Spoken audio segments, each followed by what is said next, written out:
안녕하세요. 인생 한 줄 시청자 여러분. 오늘은 다가오는 대통령 선거에서 김문수 후보가 제시한 노인복지 공약들을 좀 더 깊이 들여다보는 시간을 갖겠습니다. 아이 낳고 기르기 좋은 나라, 안심되는 평생복지 이런 큰 슬로건 아래에서 특히 우리 시니어 세대의 삶의 질 향상에 초점을 맞춘 약속들이 나왔는데요. 자, 그럼 구체적으로 어떤 내용들이 있는지 전문가님 모시고 하나씩 자세히 짚어보겠습니다. 네, 안녕하세요. 가장 먼저 많은 분들이 좀 관심을 가지시는 것 같아요. 65세 이상 어르신들 버스 무임승차, 이걸 전국으로 확대하겠다는 공약인데요. 지금은 사실 대도시 지하철 위주잖아요. 네, 맞습니다. 이걸 버스까지, 그것도 전국적으로요. 다만 시간 제한은 좀 뒀더라고요. 출퇴근 시간 피해서 오전 9시부터 오후 5시까지. 이 정책 배경이 뭘까요? 왜 이게 중요하다고 보는 걸까요? 가장 큰 배경은 역시 그 지역 간의 교통복지 격차 문제라고 할 수 있겠습니다. 김 후보 측이 지적하는 게 이제 지하철이 없는 농어촌이나 지방 중소도시 어르신들이죠. 이런 분들은 사실상 지하철 무임승차 혜택에서 소외되어 있다는 겁니다. 아, 그렇죠. 지하철이 없으니까요. 네. 그래서 버스 무임승차를 전국적으로 확대하면 이런 지역 어르신들께 실질적인 이동 편의를 제공할 수 있다는 거죠. 이게 단순히 교통비 아끼는 차원을 넘어서요.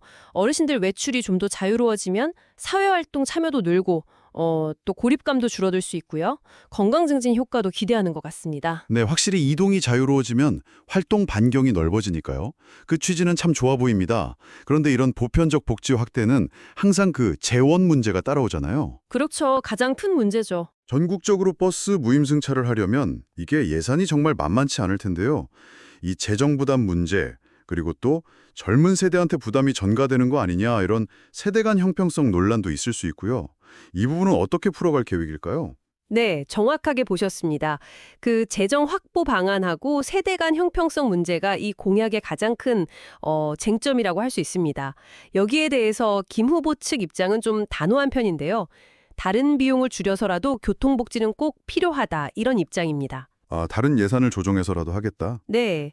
그러니까 이게 단순한 비용의 문제가 아니라 사회적 연대, 그리고 정책의 우선순위를 어디에 두느냐의 문제다, 이렇게 강조하고 있습니다. 결국 국가가 어르신들의 기본적인 이동권을 얼마나 중요하게 생각하고 책임지려 하느냐, 그 의지의 문제라는 거죠. 의지의 문제다. 알겠습니다. 교통 문제 다음으로 또 중요한 게 아무래도 주거와 돌봄 문제일 텐데요. 네. 이것도 좀 구체적인 내용이 있더라고요. 신규 공공주택 물량의 25%를 고령층에 특별 공급한다고요. 네, 맞습니다. 4분의 1이죠. 상당히 높은 비율입니다. 그런데 단순히 집만 주는 게 아니라 그 주택의 기초적인 의료시설이나 돌봄 서비스, 또 식사 제공 같은 편의시설 설치를 의무화하겠다고 했어요. 네. 그 점이 이 공약의 핵심 중 하나입니다. 이게 왜 나왔냐면요. 지금 고령 1인 가구가 굉장히 빠르게 늘고 있고 또 노후 주거가 불안정한 분들도 많고요. 돌봄 공백 문제도 심각하거든요. 그렇죠. 혼자 사시는 어르신들 걱정이 많으시죠. 네. 그래서 단순히 주택만 공급하는 게 아니라 어르신들이 살던 곳에서 혹은 새로 마련된 주거지에서 필요한 서비스를 좀 통합적으로 받을 수 있도록 하겠다는 겁니다.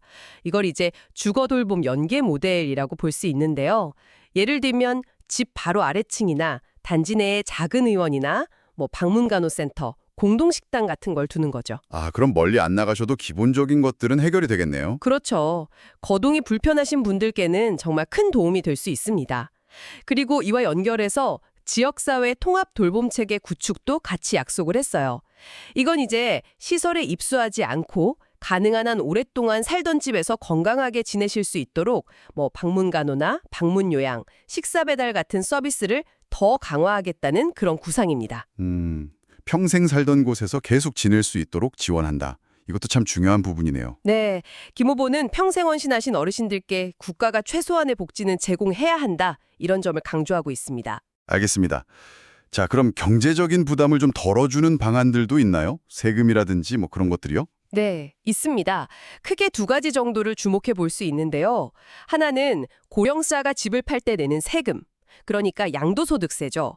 이 양도소득세 공제를 좀 확대해 주겠다는 내용이 있고요. 아, 집 팔 때 세금 부담을 좀 줄여준다. 네, 그리고 또 하나는 주택연금 제도 개선입니다. 집을 담보로 매달 생활비를 연금처럼 받는 거잖아요. 이 제도를 좀 더 이용하기 편리하고 또 유리한 조건으로 개선해서 어르신들의 노후소득 기반을 좀 더 안정적으로 만들도록 돕겠다는 겁니다. 그러니까 집을 가진 어르신들이 그걸 활용해서 노후 생활비를 좀 더 확보할 수 있도록 길을 열어주겠다 이런 거군요. 그렇습니다. 이게 다 노인 빈곤 문제를 완화하고 또 어르신들의 경제적인 자립을 지원하려는 목적을 가지고 있는 정책들이죠. 그리고 덧붙여서 장애인들의 교통 편의를 위한 디지털 통합 교통패스 도입 이야기도 나왔는데 이건 노인뿐만 아니라 교통약자 전체의 이동권을 좀 더 넓은 차원에서 보장하려는 시도로 볼 수 있겠습니다. 네. 전반적으로 보면 김문수 후보의 공약은 다른 후보들과 비교했을 때 특히 어르신들의 교통복지, 그리고 주거와 돌봄, 이 부분에 상당히 좀 힘을 실고 있는 것 같다는 인상이 드네요. 네, 그런 경향이 뚜렷하게 보입니다. 특히 교통과 주거 쪽은 상당히 구체적인 수치나 방안을 제시하고 있고요. 자, 오늘 김문수 후보의 노인복지 관련 주요 공약들을 쭉 한번 짚어봤습니다. 정리를 좀 해보면요. 첫째, 65세 이상 어르신 버스 무임승차를 전국으로 확대하겠다. 물론 시간 제한은 있고요. 둘째, 맞춤형 공공주택 공급을 늘리고 여기에 의료, 돌봄 같은 서비스를 연계하겠다. 지역사회 통합돌봄도 강화하고요. 그리고 셋째, 양도세 감면이나 주택연금 개선을 통해서 경제적인 부담을 덜어드리겠다. 크게 이렇게 세 가지 축으로 볼 수 있겠네요.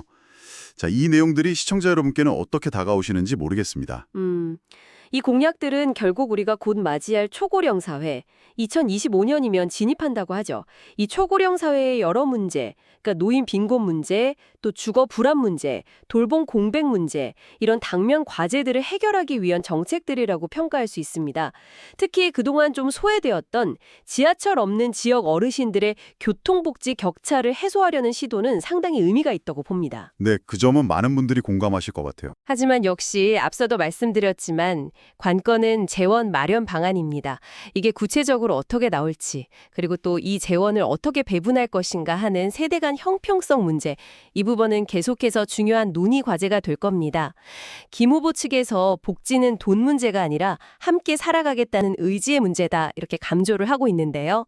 그 의지가 실제 정책으로 어떻게 구체화될지, 또 그 과정에서 사회적인 합의는 어떻게 이끌어낼지 앞으로 지켜봐야 할 중요한 포인트라고 생각합니다. 네, 그렇군요. 의지와 현실 사이의 균형을 어떻게 찾아갈지가 중요하겠네요. 오늘 저희가 살펴본 김문수 후보의 공약들 중에서 시청자 여러분의 일상에 이건 정말 크게 와닿겠다 싶은 부분은 무엇인가요? 또 이 공약들이 앞으로 우리 사회가 복지 정책의 우선순위를 정하는 데 있어서 어떤 질문을 던지고 있다고 생각하시는지요? 방송 보시면서 한 번쯤 생각해 보시면 좋겠습니다. 오늘 저희가 준비한 내용은 여기까지입니다. 오늘 내용이 유익하셨다면 구독과 좋아요, 알림 설정 꼭 부탁드리고요. 주변 지인분들께도 저희 인생 한 줄 영상 많이 공유해 주세요. 그리고 영상을 보시다가 궁금한 점이나 나누고 싶은 의견이 있으시면 언제든지 아래 댓글로 남겨주시면 저희가 또 참고하도록 하겠습니다. 네, 댓글 환영합니다. 다음 시간에는 또 다른 주요 대선 후보죠. 이재명 후보의 노인복지 정책은 어떤 내용들을 담고 있는지 자세히 알아보는 시간을 갖도록 하겠습니다. 다음 영상도 많이 기대해 주시고요. 오늘 함께해 주셔서 감사합니다. 다음에도 유익한 정보로 찾아뵙겠습니다. 감사합니다.